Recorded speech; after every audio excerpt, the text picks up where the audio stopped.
Herzlich willkommen zu unserem heutigen Livestream. Und heute sind wir wieder in Englisch und ich freue mich sehr, dass ihr heute alle die Chance habt mitzuprobieren. It's great to have you on my stream tonight, Louise. Thank you very much for joining us. It's great to be here. Thank you so much. Good to see you. Yeah, it's great that all the people who are watching us tonight had the possibility to buy the 3 samples of the whiskeys, and there is one which is very special in it. And so we will go through to all 3 whiskeys, and then maybe during the tasting of the whiskeys, you can talk a bit also about your business and whiskey bonding and what are you doing and things like that. So lots of people are joining us already. Good. Yeah, Torsten is here. You know him. Hey, Torsten. Yeah, good. Jörg is there. Hi. Hi, Michael. Jörg. Yeah, very good. Yeah. Oh, yes. And Sabine. Sabine is, she's written me a WhatsApp. They are drinking since 1 o'clock because at the Belfast Whiskey Week. So Sabine, we were trying to welcome them. They had booked in to come and see us here on site, and it's really difficult here. Everybody has to go into quarantine, and it's a big mess. So unfortunately, sorry, Sabine, we couldn't welcome you guys. Next year, hopefully, we'll be able to welcome you on site. But it's a bit weird here at the moment with the quarantine thing, and there's a lot of checks and stuff. So sorry, Okay, we couldn't welcome you. No, so we have to taste here online, and as we were talking earlier on the day 1 year ago, I was at your site and had the wonderful 3 days. So I'm also a bit sad that I can't be over this summer. But we have your whiskeys here in Germany, and so we have some guys here. Tina, good evening. Sadly, I can stay short time, but she ordered the samples. You have to try them later. Great. Neil is here. Good to see you again. So lots of people joining us. So maybe we can start talking about the first whiskey. So for all the guys who ordered the tasting kit, got your Hanson. So yeah, you don't have this yet in market, do you? In bottles, right? Or do you just in the baby bottles? Yeah. No, it's also on the market in the big bottle, and here's the baby bottle. Oh yeah. Sorry, I forgot. Yeah. I have both here. Yeah. So the Hanson, which Mareike has in stock, which I forgot, is our first blended grain whiskey. And we did this is kind of a permanent addition to the portfolio. So it sits alongside the Gael and the Flintlock, and in the future the Battalion, which will be kind of permanent. And that's kind of the core portfolio that we'll come out with every single year. And it's a blended grain whiskey, and that is what it says it is. It's a grain whiskey from 2 different distilleries, very simply. We put a blend of grain Irish whiskies on the label to make that as clear as we could. And it's 2010 grain and 2016 grain. So it's some of the newer grain that has matured fully here on the farm. And then the rest is sourced, obviously. The 2016 grain was all put into first fill ex-bourbon casks, very juicy casks, lots of ginger kind of tones coming out of that. I'm sorry, can you speak a bit louder? The people say you are a bit, or maybe you can turn up the sound. Let me turn it up. Yeah. And I'll bring it closer. Is okay. I'll talk louder as well. Yeah, that's fine. Very good. Yeah. Okay, so so this is 2010 and 2016 grain. The 2016 was all matured here on the farm in first fill ex-bourbon casks, or ex-Tennessee whiskey casks, mostly sort of Jack Daniels, in this particular case, which is Tennessee rather than bourbon. And then the 2010 grain would be in a mixture of second and third fill ex-bourbon casks as well. So it's all bourbon casks. So it's 70% 2010, 30% of the younger 2016 stock, essentially.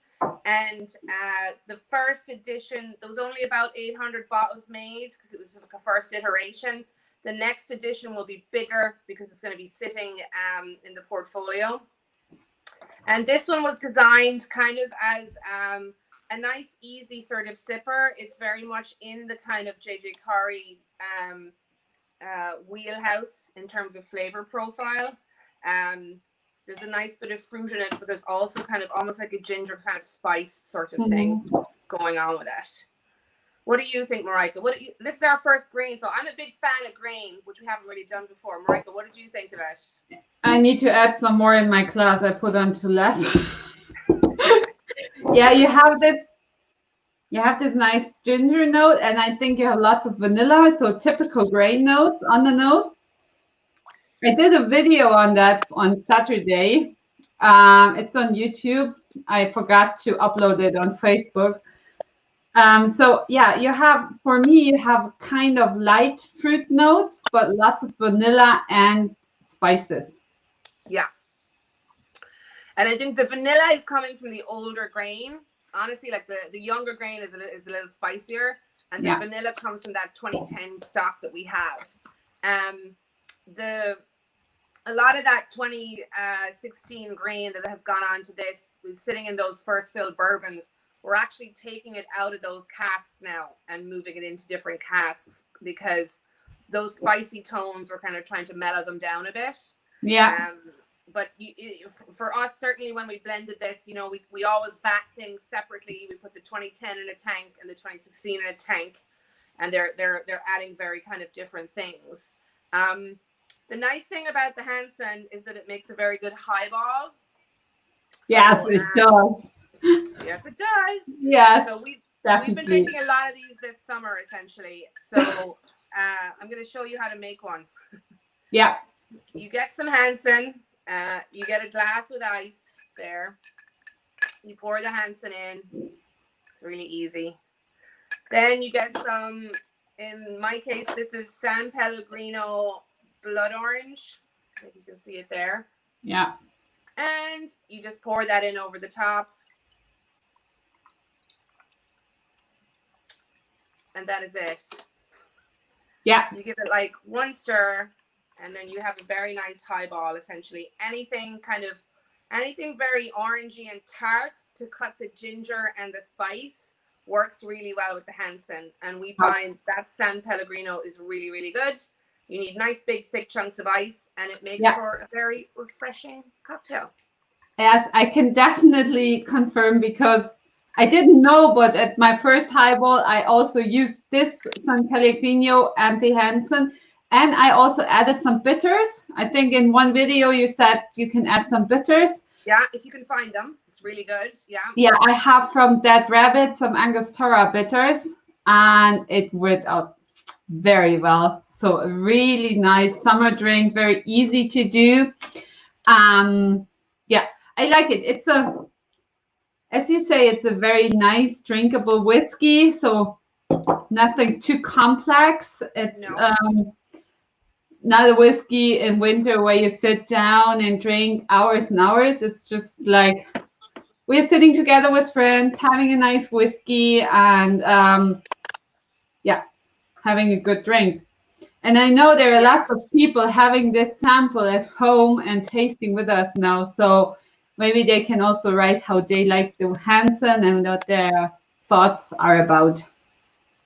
Yeah, I'd love to hear people's opinions on your tasting notes or what you're getting.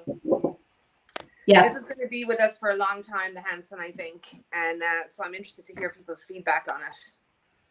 Yeah, for me, I think it's a very unusual Irish grain whiskey because normally in Irish grains you don't have a lot of those spices.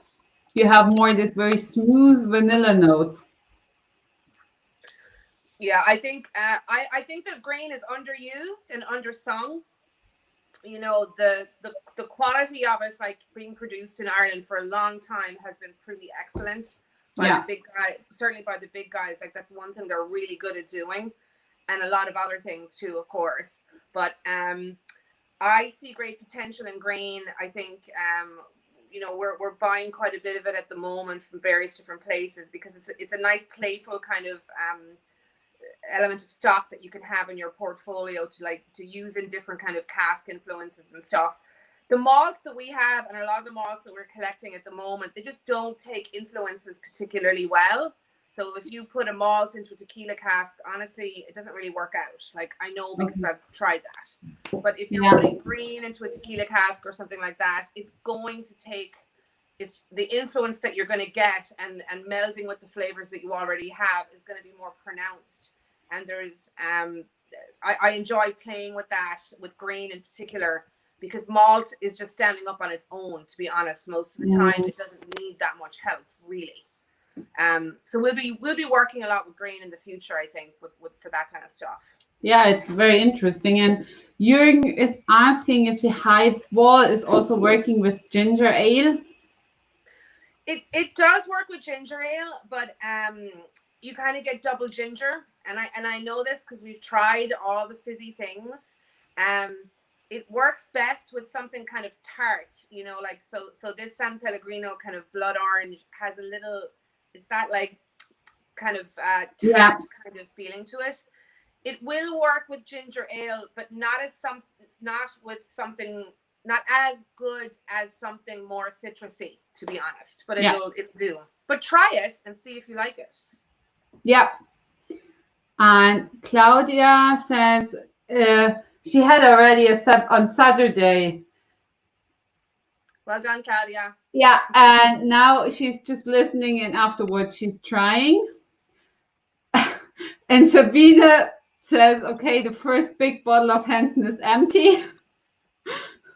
But they are having already the next one, so okay.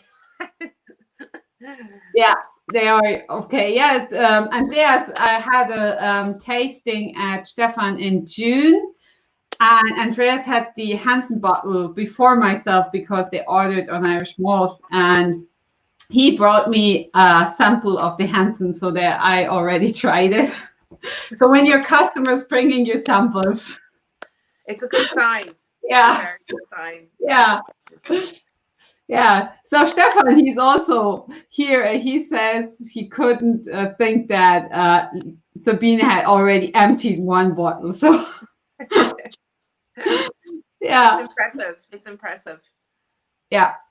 It's yeah, but it's like when you're doing some highballs with it and you're having a good taste of it, then it's getting empty very fast.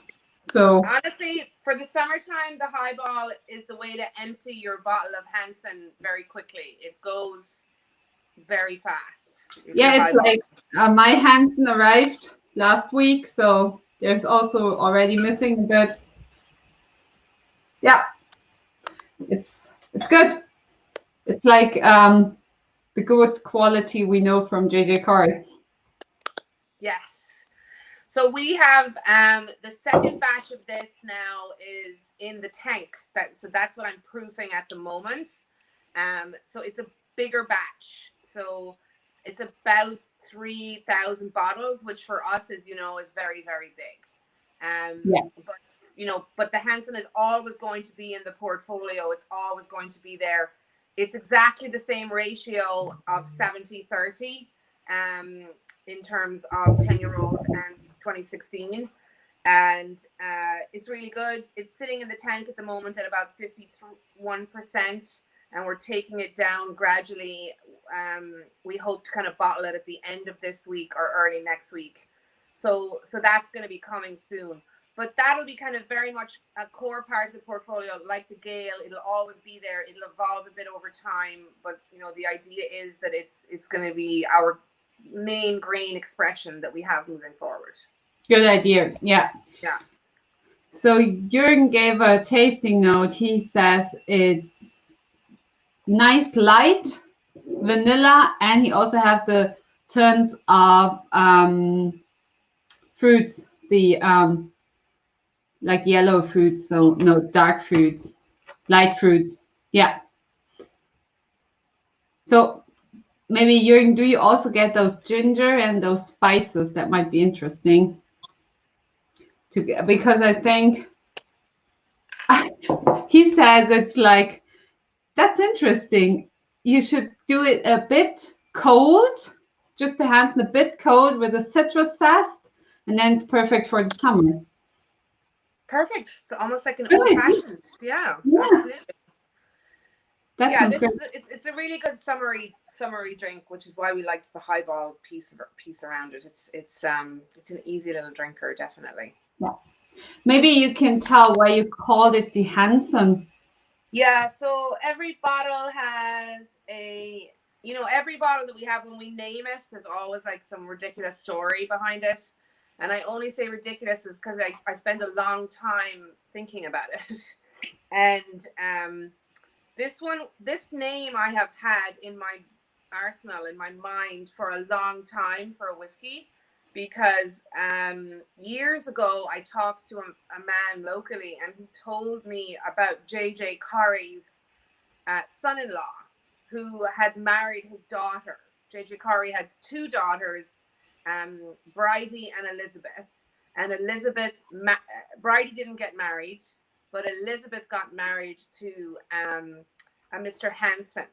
And he was a sailor originally. And then when he quit sailing, he lived here in Kilrush, our local town, and he began work for the taxman, the revenue. Mm-hmm. So his job was to go around to all the publicans in Clare and to make sure that they were paying the right taxes on their whiskey and on their beer and that kind of thing. And his name was the Gauger Hanson. That's what he was known as. And I always knew that was a name that I was going to use for a whiskey for years and years and years. And I held the name back. And then because the Hanson is always going to be in the portfolio, I thought we'll just give that permanent name, because it's part of the JJ Corry family, really. And then every bottle has a little bowler hat on it there. And the reason it has that is the gaugers who were working for the taxman at the time, part of their uniform was a little bowler hat like that. So they would wear that going around. So yeah, so it's called the Hanson, a very good connection to the JJ Corry history. Yeah. And one that I saved for a long time. Like I didn't want to give that name away for a very long time. Yeah, that's cool. That's very cool. Yeah. Yeah, it's a very good name for the whiskey. So Jürgen just wrote, vanilla is more present than ginger or citrus notes for me. Okay. I think it evolves in the glass too, though, as well.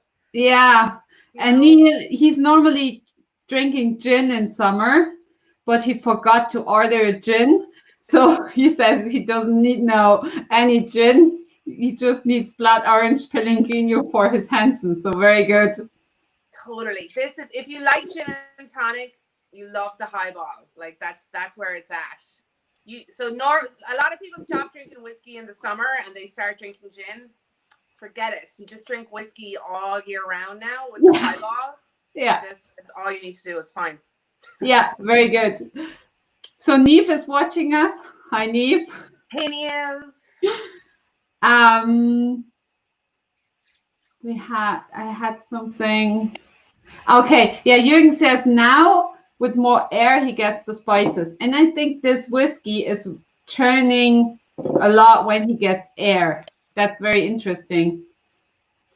Yeah, I definitely think it opens up. I definitely think it opens up in the glass after a while. It's 46%. But you'll because some of the whiskey in there is quite young, I think you'll notice the 46% more than you do in the Gael, for example, where there's not really anything young. And the little bit of time in glass, that little bit of kind of ethanol, like that evaporation, will open it up a little bit, I think. Yeah, that's right. Yeah, so very interesting, very good whiskey. So you can buy this whiskey in Germany. It's on the market here. And what we have to say, it's an 07 bottle, not 500 milliliters, it's 700 milliliters. So when you compare it, it's bigger. And it's 50 euros. God, when did we send you that? You know, it's been so crazy with lockdown. Like, when did we ship that to you? I don't even remember shipping that to you. I know we did it. Yeah, when with the cross. It just arrived. Eric reserved me bottles from batch 1. Yeah, no, I know, but when did we ship that? Like, everything has kind of gone into a big haze over the last few months. 2 weeks ago. It's crazy. It arrived here, so 3 weeks ago. Yeah. So yeah, you can buy it in Germany. I forgot. Yeah, you can buy it. But the next one was on the market last week, and it's sold out now. You can't buy this one. This one you can't buy anymore, the cross. So we have the different label. Yeah, I'll tell you guys about that label and about the whole thing. So this, when was it? It went on sale, on Wednesday or Thursday last week, Mareike? Something like that. Monday night. And it sold out like by Tuesday, probably. Yeah, Tuesday morning it was sold out. Yeah. And then this is the original. This is how we do all of our blends. This is the original blend, if you can make that out for this. Yeah, you can see my name. We wrote that together. Yeah. Yeah, and we were originally going to call it Bonders Blend 3, but then we did that different one in the next page. So you've been here every year for like 3 years, I think. Pretty much. And normally Mareike will come and she'll stay here with the family and we'll do a blend or two. And then this one, this one we did almost a year ago to the day, exactly. Yeah. And then we took the decision to put it into, to do a big batch of it and to put some of it into an IPA cask and then to hold back the other batch and put it into a different cask. And we put it into a stout cask, and that's going to be coming soon. We might have a few adjustments to make on that. It didn't work out brilliantly the first time, so we might have to give it another go. But we worked with our local brewery, Western Herd, and they took one of our older casks and they put Blue Jumper, an IPA, into a cask, and they seasoned it for a couple of months, actually, I think a month and a half. And then they disgorged that cask and bottled all that IPA. And then we took it and we put in this blend. And it was in there for a total of, it was a couple of months it was in there. Yeah. A couple of months. And then longer than we had expected, actually, because we thought, because of COVID and everything, we kind of left it in there a little bit longer. But it's perfect, so. Yeah, it really, I think for the IPA cask, it really benefited. Yeah. So I only have a baby sample of it here, but because we don't have any left because it's all gone. It's all in Germany, quite frankly. Yeah. So when I have to say that the year before we tried the Western Herd beer, and when we were visiting you, and after we were trying the beer, we had the idea that we could do something with the beer. So it took 1 year. And then we did the blend, and now 1 more year, and now it's here and it's already gone.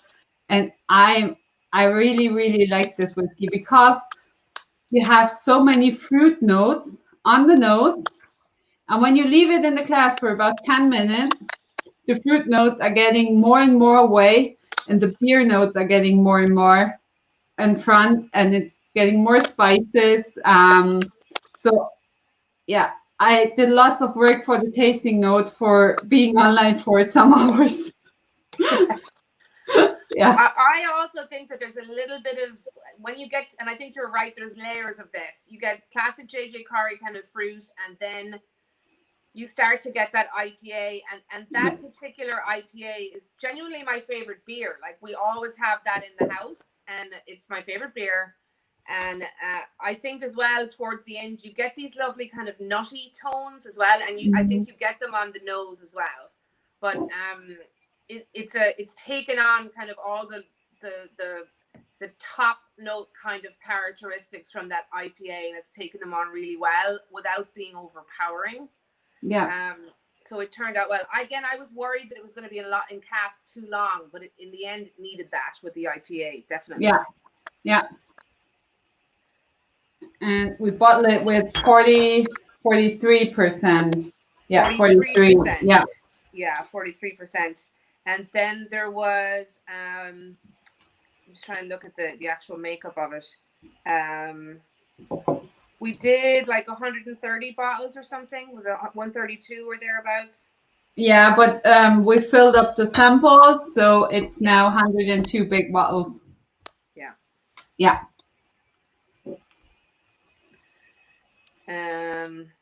So yeah, it was a 60-40 grain malt, 60% Jack Daniel's grain, as we call it, 25% O2 malt, and then 15% newer malt, younger malt, essentially. Yeah. So there's a nice bit of kind of older malt in there, but it's predominantly grain and a nice bit of younger grain in there as well. So it was able to take on those characteristics. But I think the malt allowed it to stay in cask a little longer and take on those kind of characteristics without being overpowered. Yeah. And do you remember when we blended it? The biggest thing was which cask of grain whiskey we were using, if we were using Jack Daniel's or from another distillery, the cask. So that it's great how the cask is influencing the whiskey, and then what it does with the blend. So this was so interesting on this day because there were two completely different whiskeys, just adding another grain, same age, just aged in a different cask. Yeah. Yeah. That was very interesting. Yeah, and that's nice now because we're starting to see those differentiation points in the cask influence for the younger stuff, and that's exciting to kind of watch that happen and see that come through now over time. In a very kind of short period of time as well. So for all the people who are tasting it, we definitely want to know if you like it. Yeah, I really like this. I want to do this one again, actually, Mareike, to be honest. Like, I love this one. Yeah, I love this. But we're definitely going to do another Western Herd kind of influence as well. That's going to be coming soon. For next summer, we should do this again. I think so. Yeah, I think we will. I think it's a nice kind of combination as well. I just had the guys from Western Herd here today. They're our very local brewery. They're very good friends of ours. We kind of have the same ethos in the way that we do stuff as well. So I love working with them. And the fact that you liked their beer as well, it just kind of it was a no-brainer for us to kind of put it all together, really. Yeah, the beer was really good. Do you want to talk about the name, the cross, then? I can talk about it. Yeah, it's also written in German on the bottle. So, you all know the Bundesplant number 2 and number 3. And I think when I can be over again, we might do also a Bundesplant number 4. And I'm talking to Louise, maybe do the number 1 for our 10-year-old anniversary. Maybe. I might save number 1. We may never do number 1. I think we'll maybe never do it. As the Bundesplans are always €100 and more because we are using very old malts, we wanted to do a blend which is cheaper and also using grain whiskey. And what we were thinking about the crust is we were using whiskey from old distilleries and new distilleries. So that's the cross. We are working together the tradition of Irish whiskey and the innovation of Irish whiskey. Yeah. That's the story behind the cross. Yeah, I thought it was a good name. All of those Bonders blends, again, I'm looking at my notes here, scribbly notes. They always have 30-year-old whiskey in them or 29-year-old whiskey in them. It's like 2002, 1991. That's some old whiskey in those Bonders blends. Like, that's crazy. Yeah. Um, So the yeah, we bonus definitely blends do an will be high-end blends, very limited, and the cross will be the normal series. I don't know, the kind of less expensive series. So yeah. Yeah. Yeah. Yeah, and then there's a story behind the label as well. I want to let people know that because I think that's important. So the label, our labels are normally kind of look like this, right? And then we were trying to finish this for Mareike during lockdown and everything, and we had everything has been difficult, as you can imagine, from a supply chain element as a producer for the last few months. So the label, we had to kind of use a different supplier and stuff. So I don't love the label that we put on the cross in the end. It's a little bit different from what we usually do. So we might kind of bring it back closer to our normal labels the next time. But that'll make it even more unique in any JJ Corry lineup, I think. Yeah, well, it's unique. So we have some feedback. Woman, the cross, it's very good. Thank you. Thank you. Michael says, I like the cross, but I think I need to try the beer too. Do it. Yeah, maybe we can do a combination pack next time. Yeah, we could do. That's a good idea. We should do. Yeah. We'll send them over. Yeah, we'll do the beer and the whiskey beside it. That's a good idea. So Jürgen says it's intense light and slightly sour fruits in the nose. Yeah, I would get that. Yeah. Definitely from the IPA. And Sabine says the beer from the nose, the beer is not really there. So for her, it could be rest a bit longer in the cask. Next time. Next time we can do that. Yeah. You know what? I have something, Sabine, you could try actually that might have stayed too long in cask. So next time you're in Ireland, yes, I'll pull that out for you. Don't worry. Yeah, she can try that. Yeah. So I really like this whiskey, and I'm happy with it. I'm happy with the blend we did last year, and yeah. So hopefully everything will get better soon, and I can come over for doing a next blend because there are already some ideas in my mind. Come over. Yeah. You know, hopefully. Well, I have to It'd be good to have you back here. They're all 2 weeks. I can come 2 weeks quarantine and we do a lot of blends. We always do a lot of blends like that. We always are very productive when you're here. We get a lot done.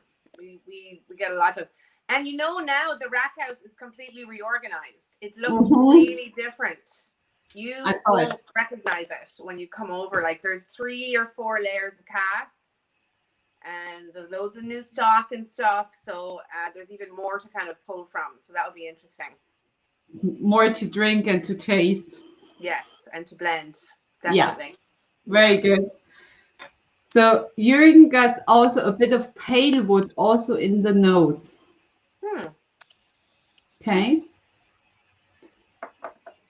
It seems it had been a light IPA.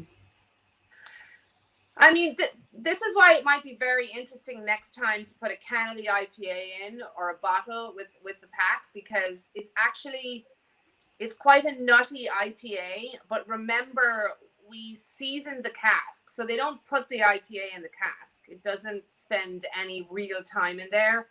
We just fill up the cask, you know, and then leave it in for several months or several weeks. So you're always going to get a light IPA influence really from the cask, because it's it's not in there for a year or anything. You're just giving it a touch. And I think that's okay, because if you really had the Blue Jumper, which is the name of the Western Herd beer, if that really kind of overlaid the whiskey, it would completely overpower it. So I think just having enough of it on a seasoned cask is okay. But and I think it's a right balance really for that. So for me, I know the blend just in the bourbon cask, and all others also know it who have the Irish whiskey for the bottling. They know the blend just matured in a bourbon cask. And when you compare it, I did compare it both together because I had some left in the Irish whiskey for the bottling. And then you can really taste the IPA influence. Oh yeah, if you put them side by side. Yeah. So yeah, the whiskey front was like, we vatted that. We blended it with you, and then we vatted it completely separately, and just it was sitting in a tank for a long time, actually, just kind of vatting, not maturing, not doing anything. And then at the same time, the rest of it went off to the IPA cask. So if you put them side by side, it's incredible, actually. Yeah. Yeah, and maybe that's the thing we should do next time. Maybe we should do the blend and then do the finish beside it, in a small sample pack. That could be good too. That would be also a good idea. Yeah. Yeah. I see we're figuring out lots of new ideas at the moment. Live on Instagram, live on YouTube. Yeah, very good. Business talk live on Instagram. No, YouTube and Facebook. We are not on Instagram, but YouTube and Facebook. Yeah. Get involved in our business talks. But it's good to have people's opinions. Like, I'm really into this at the moment. Get people to say, what do you want? We'll do that. Like, that's the interesting thing. Yeah. So Sabine would come over for 2 weeks quarantine in the warehouse. We're having a party. I don't think you'd make it out. She'd just like sit in the row of 1991 casks, and we'd never see her again. It would be finished. Yeah. But can you remember I said to you, I would sleep in the warehouse for one night, not for drinking, because of the atmosphere in the warehouse. It's so nice there. Yeah. I mean, one time I wanted to put a 4-poster bed in there so people could stay in there. You never know. It might happen. Maybe. Now we have a highball tent. So we have a highball tent now, so you can sleep in that. Yeah. You can sleep in that. So Jürgen is still tasting. So he has in the mouth, the beer is more present. A kind of herbal note. Mm-hmm. A subtle chili note. Okay. Now it shows more complexity, but not too much. But it would be also great to get some more opinions, because I know here are some people watching, they are tasting now, they're not just writing. So, okay. Thorsten, you should say how you like the whiskey. I should come over then as well. Someone got to protect Eric. Eric is fine. What's wrong with Eric? Yeah. He's fine. Yeah. He likes working with all the ladies. So Eric is working very hard at the moment. There's a lot of blends and a lot of stuff going on. He is working very, very hard. Yeah. Very hard. You know what you can all do? You're all welcome to come over if you want to bottle for us. If you all want to come over and do some bottling, there's a lot of work that needs to be done. So please, you come can over. quarantine for 2 weeks in the bottling room. How about that? Yeah, very good. I think there will come over a lot of people because they can't imagine how much work it is. Yeah, it's tough. Yeah. It's tough. Yeah. Yeah, you had the TV in this week, the Irish TV. Yeah, we did. We were bottling, and we did the lock-in and the crowdsource blend that we did, and they came to film it. So that was really nice. Very cool. Lovely to have some TV on site. It was really good. Yeah. So we're finishing the bottling of that tomorrow. Niamh is coming over as well, and me. There'll be 4 of us bottling all day tomorrow. Wow, lots of work. Big job. Yeah. But Niamh likes also the plan to sleep in the warehouse. Oh no! Oh, yeah. Like all hands on deck. Yeah, for bottling. Yeah, very good. So she knows that she has to work tomorrow a lot. Yeah, tomorrow's a bottling day. Bottling day. Yeah, definitely. We've So had we have some fun days. So Niamh is very at home in the highball tent. She likes the highball tent, definitely. I can imagine. Yeah. So, but we have also 1 bottle left. Yeah. You guys also in your tasting kit. Yeah. Oh, and Torsten would definitely come over help bottling because he knows how to do. He did that when he was with you last year. He helped Eric because his car broke down. That's right. He had a flat tire. Yeah. Yeah. He had to help bottle. That's right. Okay. Neil has an interesting comment. I compared the Irish Whiskey Freunde blend with the Cross. So he has still open the Irish Whiskey Freunde. Definitely a difference in taste, but some I wouldn't have expected. Okay. Yeah, that's that cask influence. Like it's amazing. It's amazing what it can do, you know, with the right blend. Essentially, we're doing that a lot now. So we're not necessarily doing cask in finishing. Really, we don't do a lot of that. What we do is we'll make a blend and then we'll put it in a cask and we'll influence the blend with the cask rather than just straight finishing. And that can be good fun because you've created kind of a flavor profile for the blend, so you can kind of define that, and then if you want to take it in a different direction, you can use a cask to do that. So it's fun as well because you can kind of scale it up and you can do lots of it, or you can do very, very small bits of it. But we're kind of enjoying that sort of piece of blend first and then influence with the cask and then release. And this is a really good example of that. I think, you know, that blend was created to live on its own as Whiskey Freud, and then as to live as something else as the Cross. And it's a good proof of concept, I think, on that. Yeah, that's right. That sounds good. So now we have the Gael, your first core range whiskey. Yeah, the Gael. I mean, I continue to love the Gael.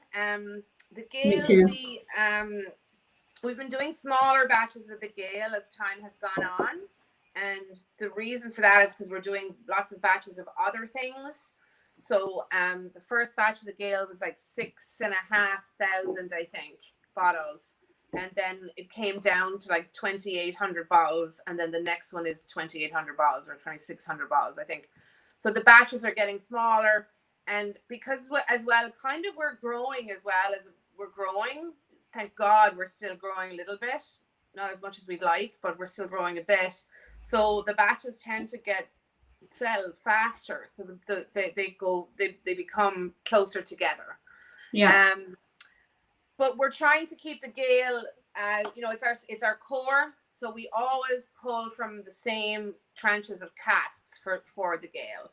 And the core of it is and always has been a vatting of 2002 and 2006 malt.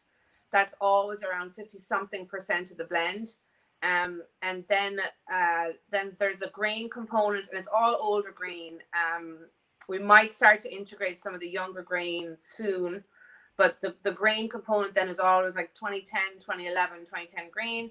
And then there's always a top dressing of 1991. Essentially, and that's always the composition of the Gael of how we make it. And when we make it, it's 4 different vattings. It's the grain vatting, the 2002 vatting, the 2006 vatting, the 1991 vatting, and then we combine them all together at a ratio that we feel is right. So it evolves over time a little bit, the Gael. Eventually we're going to run out of 1991. That's just the reality. Yeah. Eventually, we're going to run out of 2006. That's the reality. So as time goes on, we'll try to keep the whiskeys around the same age, but there'll be different vintages. The Gael is and remains pretty consistent in terms of its flavor profile, except it's maybe a bit more complex now, certainly in batch 2, because everything is like 2 years older. You know, it's 46%. It's a fruit bomb. It's supposed to have beautiful kind of peachy white stone fruit tones on the nose. That's what it's supposed to kind of give off, a bit of green apple, kind of orchard fruits, fresh kind of snap, sort of early kind of autumn fruits, I think, on the nose. And it really sort of does that. And then on the palate, it very much delivers that as well, I think. Yeah. But there's lots of kind of peach in there. even more so, I think, in batch 2. Lots of sort of lovely peach in there, a bit of kind of that green tea kind of element coming towards in the mid palate, and then it has that lovely long creamy finish that's coming from the grain. That's kind of where it's deriving that, I think. So yeah, the Gael I have a soft spot for. Terrible in a highball, certainly terrible with ginger ale, but there that doesn't fit. It's really bad with ginger ale, like terrible. Have you tried it with tonic? Yeah, so it can take like really nuanced kind of flavors in a, you know, if you want to do it in a but it's just, I always think it's really interesting that, like, with Hanson, you put some ginger ale into it, great, it's going to taste good. If you put ginger ale into the Gael, honestly, it just tastes really bad. But there are some kind of more nuanced, like sparkling kind of flavors you can add it with, like sparkling water and lime. Just a spritz of lime is actually delicious and refreshing. Anything that brings out those kind of existing flavors to it, even sparkling water and a little drop of apple juice is really, really good with it. Okay. So it can absolutely work in a highball, but the thing with any of these highballs is you have to match whatever the fizzy drink is with the whiskey, and you have to be careful around that. Yeah. But yeah, right. I love the Gael. I've always loved the Gael. I have a very soft spot for it. It's the first thing we ever did. It was the hardest thing we ever did, other than the Chosen, and yeah, I love it. I really like batch 2. I think it's a bit more complex. Yeah. I really like it, and we have some interesting comments. At first, Neil is asking something for the cross. Did you know what influence the beer would have to what direction? So in my opinion, it was like you get more fruit notes on the whiskey and the beer tone. I think this was happening at the whiskey. Yeah, I also thought I always get a little bit of kind of nuttiness out of Blue Jumper, and I was hoping for that as well. But did we know when we started off what would happen? Not really. You just have to kind of stay very close to the whiskey and keep tasting it and then pull it at the right kind of time.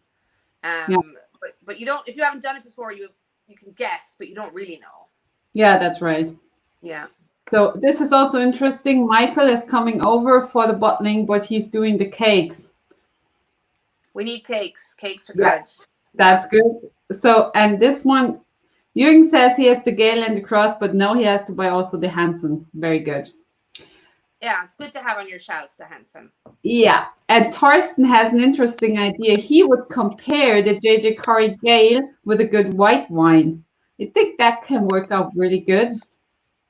Actually, yeah, I've never thought of that, but yeah, like almost a buttery, I don't know, buttery Chardonnay or something, I think, or maybe kind of, I can see that. Yeah. So, and now Jürgen gave us all his aromas on the nose. So, malty arrival, sweet, fruity, a bit floral and deep. So this was the nose. Okay, and then Thorsten says, I have the feeling this batch is a light bit sweeter than the last I had. I think it's more complex. I think so too, actually. For me, this is a grown-up version of Gael 1. Everything is 2 years older, and everything has grown up a little bit. And the malt ratio and the grain ratio is still the same. Like, some of those malts are going nuts in cask. Like, they're going to start to blow you away pretty soon, like the 2006s in particular. So for me, there's a bit of more complexity there. It's the same but different. It's supposed to be the same kind of expression, but there are differences in it that you're obviously seeing for sure. Yeah. So Bastian says it's very delicious. And Jürgen and Thorsten, they are going for the sweet notes, and Neil is also with Jürgen on the nose. So very good. Yeah, I think you have also a bit of those floral notes, but I think you had that also in batch 1. Yeah, I think so, definitely. Yeah. Yeah. So I think, and I always say this, for standard blend, this is my favorite standard blend which is on the market because it's so complex, it's fruity, and it's really, really nice. Yeah, I'm always very proud of this because the Gael has layers, and the more we kind of do this and the more blends that we do, the big sort of thing that we're aiming for and we're aiming towards and trying to achieve is this kind of layering of flavors, you know. It's from your nose onto the palate, and then it's changing all the way through, and then you're finishing it. Like you want to have that different experience, like from the glass all the way down, you know, till the finish essentially. And I've always thought, like, of everything that we've done, the Gael was the first time we ever did that, and it really delivers on that. It just it's always eye-opening. It keeps more, you keep getting like more and more and more flavors kind of delivering from it.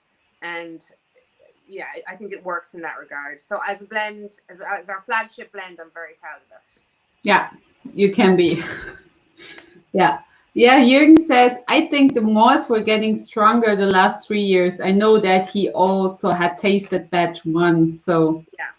Yeah. Oh yeah, definitely. Yeah, so we taste all of our casks the older stuff every 2 years, and every 2 years we then move it. If it needs to be moved into a flavor profile, we move it from vanilla to somewhere else, for example, or spicy to whatever. So particularly at that kind of age, you're getting a lot of the changes start to kind of happen a bit quicker. So definitely, yeah, the malts have moved on. Yeah. Now he has his tasting profile for the mouth. Creamy, fruity, malty, a bit warming with subtle pungency. Yeah. Very good. Sounds good. Yeah. So yeah, I think we tasted very good whiskeys tonight. And for the people joining us who have still questions, please feel free to ask. Just write them down in the comments. You can also write in German, no problem. And yeah, I'm really looking forward for Hanson and Gael 3, what the things we will do for the special brands. Do you still planning for the battalion to do a batch 2? Yeah, so the battalion, we haven't been able to do it this year because of I couldn't get the casks here from Mexico. Yeah. So okay. Honestly, so COVID really made things difficult from a shipping perspective, and it messed up a lot of things on our side from that kind of thing, getting casks from Mexico. So you can't really ship casks in high summer, either. So you don't want to have casks being shipped from Mexico to New Jersey across the Atlantic here for 4 months. So we really have to wait until kind of September, October now to ship those casks. So it's moved our battalion timeline back by 6 months, probably more. Yeah. So hopefully we'll get battalion into cask, batch 2, a bigger batch into cask, only tequila casks. And we're getting them directly from a distillery in Mexico. And it'll be an all grain. The batch 2 was 100% grain, and this will be 100% grain. Bigger batch, and they'll sit in cask for as long as they need to sit in cask. It'll be over the winter time. Last time we did 7 months in cask, so we'll probably try to do the same thing. Look, the battalion is one of those things that just because of COVID, it just made it impossible. It's just getting stuff shipped around the world was all messed up and all that kind of thing. So we'll try to get those casks landed here and get it moving again. But yeah, the day that we launch Battalion 3, it'll be a big day because it'll just mean that we've broken the back of all of that stuff. Yeah. Okay. So you can say sorry, Mareike, but the Gael was my favorite for today. That's fine. That's okay. Yeah.